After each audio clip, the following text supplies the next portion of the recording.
Hi, this is John Comarianos with Mindful Advisory, bringing you the first segment of a new podcast called Capital Considered.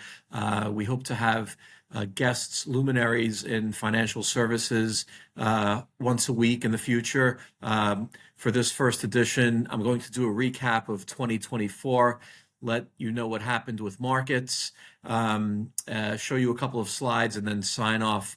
Apologies for the acoustics. We'll be working on that as the podcast progresses. I know it's a little echoey, but if you'll bear with me, I think we'll have some important information for you in these podcasts. First off, let's look at this slide. It looks a little busy and messy, but the way to organize your vision of this is to just look at the blue lines. The blue lines show the returns of various asset classes, various parts of the stock market and other markets for the year 2024. You can see it's been a really good year. Most asset classes are in positive territory, and many of them strongly positive. The orange line is what those same asset classes did for the month of December, and you can see it's decidedly different. So it was a strong year overall with a weak finish. Let's start at the top. Russell 1000 Growth Index. What is that? That's an index of U.S. growth stocks. And boy, did growth stocks run again for the second year in a row. Stocks like Nvidia, Microsoft, Apple, Google, Tesla, those kinds of stocks are the main drivers of this index. And the index was up 33% for the year. In second place, a bit of a surprise, gold. We're using the iShares Gold Trust ETF as the proxy for gold versus the dollar this year. Gold is up 26%, a little bit off 1.5% for the month of December, but 26% for the year for 2024. Big run for gold. And then the third one, of course, is the broad market index, the U.S. market, the S&P 500 total return index. That includes dividends, up 25% for the year. So if someone asks you, how did U.S. stocks do for the year? 25% is a good answer. It tells you what the S&P 500, including dividends, did. Notable, though, that it's off 2.38% for the month of December, so weakness at the end of the year. Now, the counterpart to the growth index, the Russell 1000 Value Index, that's stocks like energy stocks, financial stocks, which actually did well. Energy stocks didn't. Real estate, that's another sort of typical value sector. Those stocks didn't do as well. And of course, that's been the story really since 2009, since the end of the financial crisis.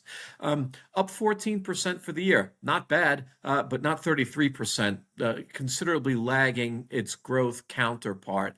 And down 6.8% for the month of December. That's a pretty big decline. Moving on to this thing called the MSCI ACWI X USA Local. What is all that? That's the rest of the world stock market. So the whole world stock market minus or X the US. How did that do? That did okay, 12% for the year, 12.62, and down slightly, 1/3 of 1 percentage point for the month of December. Let's note that that's in local currency. We'll get a different picture in a few seconds when we move down the chart here to how that index did when converted to US dollars. Next up, Russell 2000. What is that? That's US small cap stocks, up 11% for the year. Not bad in absolute terms, but lagging the broad market, lagging the S&P 500, lagging growth stocks for sure. And again, a bad month of December, down 8.26%. Same story for U.S. REITs or real estate investment trusts right below it, up 8.44% for the year. Not bad, but boy, a really bad December, down. That 8% gain for the year includes a 7.39% decline in December. Next up, Bloomberg High Yield Corporate. What does high yield mean? High yield means junk bonds, basically. We have all these names of covering up what these things really are. These are junk bonds. These are bonds rated below triple B minus, which is the lowest rung of investment grade. So these are bonds deemed by the ratings agencies to have potential trouble paying you back because a bond is, of course, a loan of money. So up 8% for the year, down 0.43% in December. Not too bad in December. Now, next up is the same index we just saw, this world minus the US index, except this is converted into dollar terms.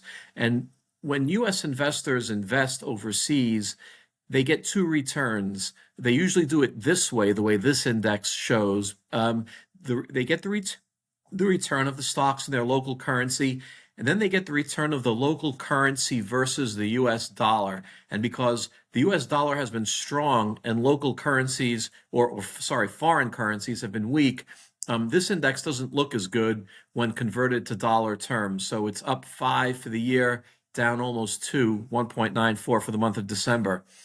Moving down the list, three more to go. The Bloomberg TIPS index. What are TIPS? Treasury inflation protected securities or bonds issued by the U.S. government, up 1.84% for the year, but that includes a swoon in December, minus 1.58.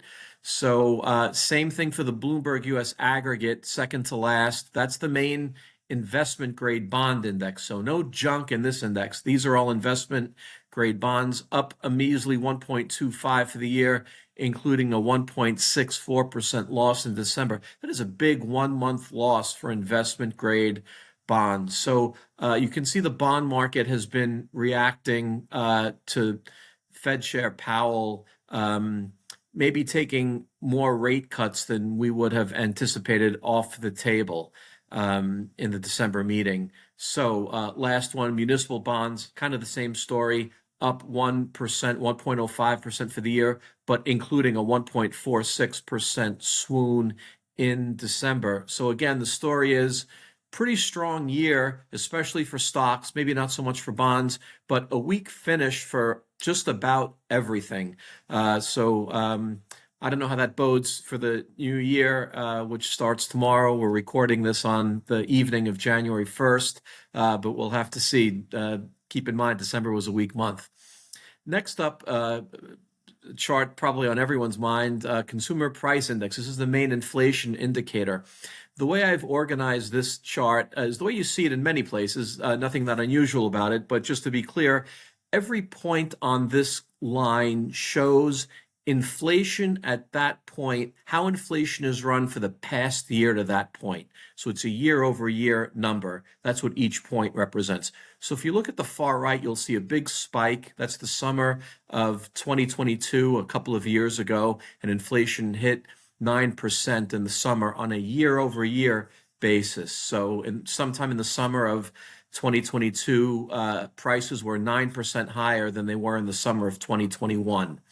You can see moving even farther to the right, inflation is now just above 2%. I think it came in at 2.7% in December, but that's the November number. So the latest reading we have is November 23 to November 24. We actually don't have the December end of year 2024 number yet. We will have that in the first 2 weeks of the new year. But this gives you a good indication that inflation is certainly more under control than it was 2 years ago, but the Fed may have a hard time getting it back to 2%.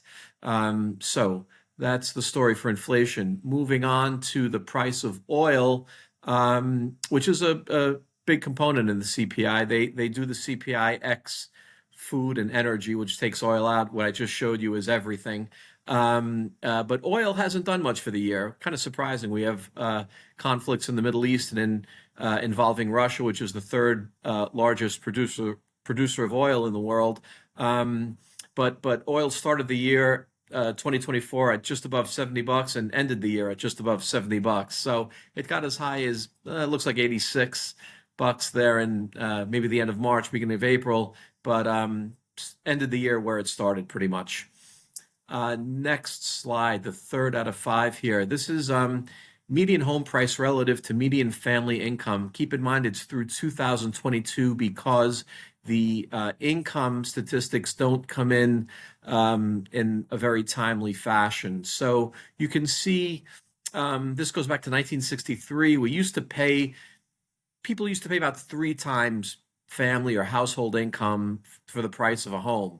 And then starting in 1985, maybe it started going up.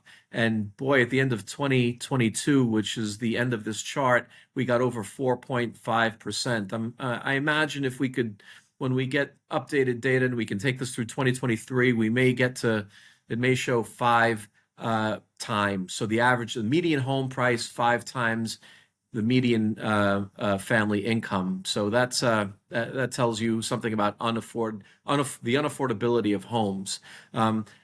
One has to take a little caveat here. One should take interest rates and mortgage rates, of course, into consideration when considering the whole affordability or unaffordability metric. But this is a decent enough indicator that home prices are expensive relative to income.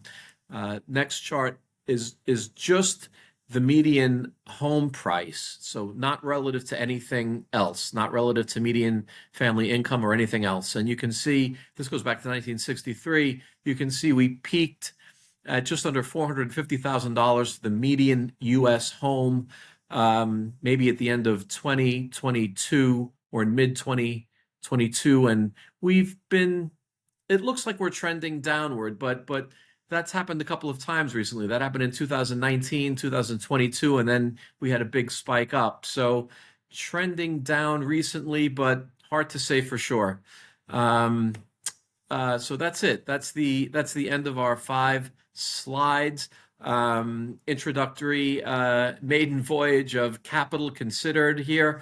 Hope you enjoyed it, and I hope you'll tune in for future episodes when we'll have probably more of an interview format. This is John Kumarianos with Mindful Advisory signing off for Capital Considered. Thank you for watching.